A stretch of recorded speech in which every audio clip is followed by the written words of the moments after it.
বিপদ বলে কয়ে আসে না। যাই হোক, যথারীতি যেটা আমার সাথে হলো, ভিডিওটা দেখতে থাকো, সবটা বলবো। তো সকাল সকাল হেয়ার মাস্ক লাগিয়ে নিয়েছি, কবিতাকে বললাম লাগিয়ে দে।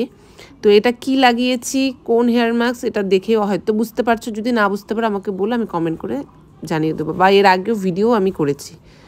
তারপরে মাস্কটা লাগিয়ে কিছুক্ষণ তো রেখে দিতে হয়, ততক্ষণ আমি ডালগুলো করে নিচ্ছি। এখানে হচ্ছে আমি আজকে সজনে ডাঁটা দিয়ে ডাল করলাম, দারুণ লাগে খেতে।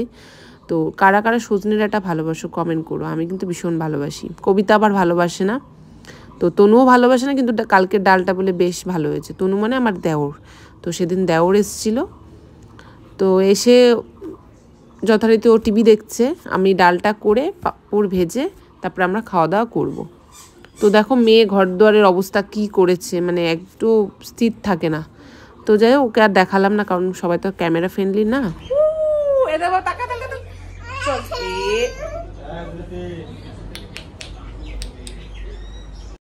কান্না করছিল, বায়না করছিল কিসের জন্য আমার ঠিক এখন মনে নেই। যেই ক্যামেরাটা দেখলো অন, ব্যাস নাটক শুরু। একবার বসছে, একবার উঠছে, একবার হাতে ব্যথা পাচ্ছে, একবার পাপ্পি দিতে বলছে, মানে নানান রকমের নাটক তার শুরু হয়ে গেল।